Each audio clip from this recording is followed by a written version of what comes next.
kami rin din, oh. Mayroon din kami, Pinoy food. Oh, Pinoy food to, ha? Talagang recipe nila yan. Kami, oh. Yeah, just shrimp. Pansit, baka na pansit. Ang ganda ng pansit. Ayan, oh, salmon. Oh, spring rolls, kaluluto lang. Si Estela nagprito. Dami, oh. Oh, di ba? Chicken pa. Oh, di ba? Punong-puno ng pagkain dito, mabubusog kami ngayon. Mabubusog kami talaga. Ano naman to? Ano yan? Apritada yata to, o kaldereta. Oh, ayan, oh, di ba? Marami silang food. Sino yung nagluto lahat nito? Ate nila. Oh, wow! Ganda, ang daming pagkain. Trabaho niya. Ay, may langaw. Pwede na mag-cater na si Ate Myla eh. Oo. Oh my God, ang sarap naman. Di ba? Oh, ito naman, mac and Chamba lang cheese. yan. Hindi chamba-chamba yan. Totoo yan. Uy. Langaw. Totoo yan, hindi chamba yan. O, di ba?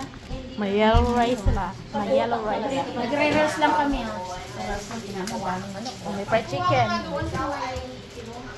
Wow, sarap, no? Di ba, Mel? Oy, Mel, ha? Kilala ko to, ha? Kilala mo dyan. Alin dyan? Ito? Yan, Ayan. lahat dyan, kilala ko yan, ha? 50% yan. Pamilya. See you. Just Dami. Yeah. Okay, yan na. Attendance. Daming pagkain. Ako naman, next. Ikaw naman. Yeah, it's just like. What were you doing? Ito pa, ha? Dami yan I stepped in like a pot. Bulag ako eh. Naiwan ko pala sila mga sa taas. Yun naman na yun, hindi naman limitado eh. Kulang-kulang itong watermelon. Oh, si Giant yan.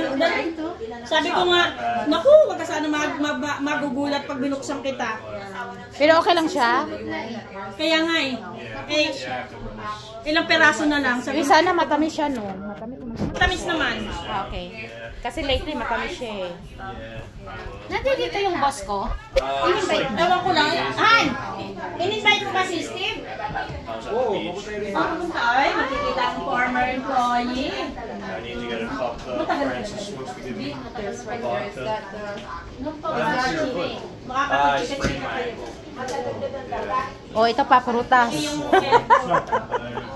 Kumusta, Stella? Okay naman. Malaki na yung anak mo. Kaya nga, oh, kasing takad na later, di ba? How old are you now? Mag-9 yan sa August. Oh my God. And you're gonna be what, in second grade? Turang video yan niya. Mag-4th grade na siya. Oh my God. That's nice. You can play outside. There's a lot of kids out there at the bounce house. Yeah, there is bounce house on there. Yes. They've been playing there.